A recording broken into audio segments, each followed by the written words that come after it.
Blake Lively walked into the Met Gala like none of it ever happened. The gown, the train, the practiced smile. Anne Hathaway standing right beside her like a character witness in couture. And for a moment, just a moment, it almost looked like a reset. That's probably exactly what her team wanted people to think.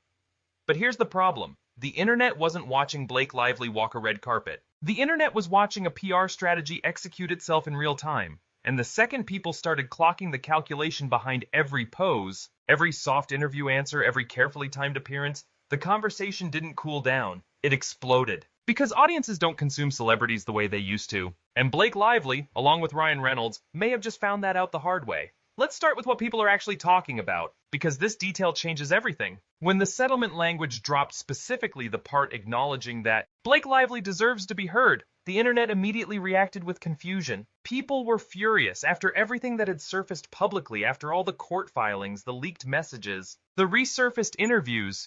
Why would Justin Baldoni's side agree to language that seemed to validate her at all? And then sources close to Justin allegedly started explaining the other side of it. According to those close to his camp, the wording wasn't just about Blake, it was a door opening for Justin too. The agreement reportedly gave him the freedom to eventually speak fully about his own experience without being legally silenced. And once people started interpreting the settlement through that lens, the reading shifted completely. Because suddenly, that line didn't sound like a concession, it sounded like a setup for what comes next. And then there's Brian Friedman, Justin's attorney, who has been absolutely everywhere lately, doing interviews, talking to creators, appearing on shows, speaking openly and confidently about the case. Meanwhile, Blake Lively's legal team has gone almost completely quiet. People noticed that immediately. Where's the energy that launched this whole thing? Where are the attorneys who were giving interviews about standing up for women everywhere? About accountability in Hollywood? About changing the industry? That language was everywhere at the start, and now silence. That kind of silence has a sound online. And audiences are very good at hearing it. Here's what Blake's team fundamentally underestimated. They thought this was still the old Hollywood playbook. Feed a story to 3 or 4 sympathetic publications. Get the emotional framing in early. Control the language. Let the headlines do the work. And by the time anyone pushed back, the narrative would already be cemented. That's how it used to work. But then TikTok got involved. Then Reddit threads started comparing court filing timelines side by side. Then YouTube creators started pulling up old interviews and placing them next to new statements. And suddenly regular people, not journalists, not publicists, were doing investigative work in real time, broadcasting it to millions, and asking the questions that glossy magazines weren't touching. The timeline comparisons alone created chaos online. People started noticing inconsistencies between public statements and documented communications. Court filings got screenshot and dissected paragraph by paragraph. Old interviews resurfaced, particularly the one where Blake reportedly responded to questions about the film's domestic violence themes in a way many viewers found dismissive and jarring. That clip spread fast, and it hit hard, because audiences weren't just watching anymore, they were investigating. People magazine called her confident, strong, and fearless at the Met Gala. Fearless.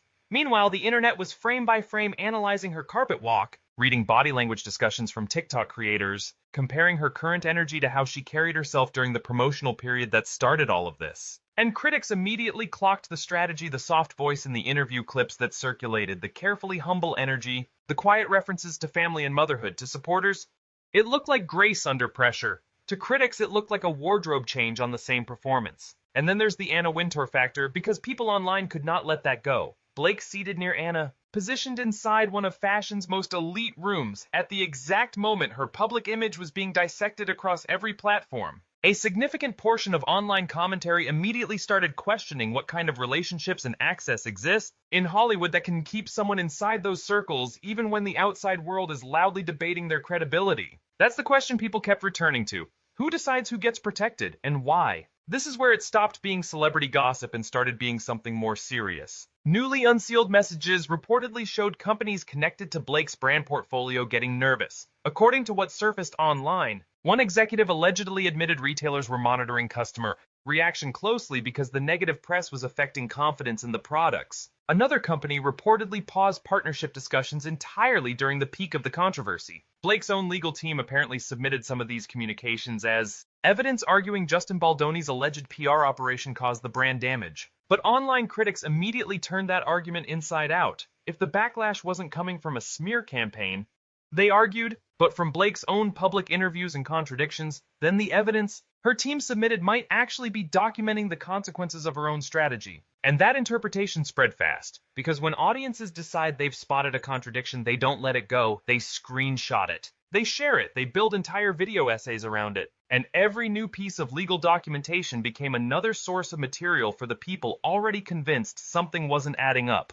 For years, Ryan Reynolds had one of the safest celebrity reputations in the game. Funny, charming, the internet's favorite husband. The guy who could sell you an aviation gin with a single raised eyebrow and make you feel like you were in on the joke. That image took years to build and it was genuinely effective. But this situation put cracks in it that people are still examining. Critics started reframing Ryan's involvement, his behind-the-scenes influence, his alleged management of messaging, the way he consistently appeared in perfectly timed social content throughout the controversy. A cute selfie with Blake drops right as new case developments make headlines. Football club content keeps the brand warm. Then suddenly a warm family moment reappears in the feed like a reminder, we're fine, we're fine, we're fine. People online started calling it exactly what they believed it was, and once that lens gets applied, every social media decision becomes a conversation. Ryan posting Blake in a story instead of on his main feed became a discussion thread. The balance between business content and personal content became an analysis, everything hyper-examined. Because audiences stopped seeing them as a celebrity couple and started seeing them as a brand managing optics. That is a very different thing to be. Let's talk about Taylor Swift, because people are absolutely obsessed with what happens here next. According to various sources speculating online, there are those close to Blake who believe the friendship can be fully repaired. Some corners of the internet even claim Blake expects to attend Taylor's future wedding,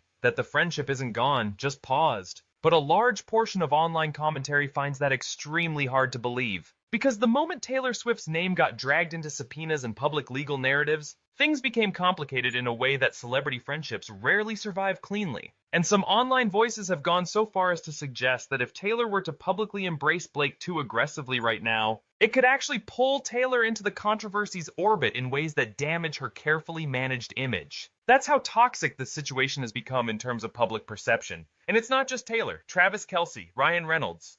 The Hollywood circles that once moved together so publicly now feel fractured. Every reunion sparks questions because in Hollywood, friendships are currency. And right now, being tied to this controversy comes with a cost. But the biggest shift happened quietly in the media. Early coverage around Blake Lively sounded confident and emotionally charged, with accusations framed almost like facts. Then the language changed. Strong claims became softer phrasing, headlines grew more cautious, more distant, and audiences noticed. People don't just read headlines anymore, they compare them. They track narrative shifts in real time and ask what changed behind the scenes. That's what makes this situation different. Blake Lively and Ryan Reynolds seem to believe Hollywood's old formula still worked. Polished appearances, powerful connections, carefully managed press. For years, it probably did. But audiences evolved faster than the system. Now every public appearance gets dissected. Every statement gets analyzed for what it avoids saying. And every media pivot becomes another receipt saved online forever. Meanwhile, Justin Baldoni reportedly sees an opening after months of silence. Because you can still walk the Met Gala carpet, smile beside Anna Wintour, and dominate headlines for a night. But the internet remembers longer than Hollywood does.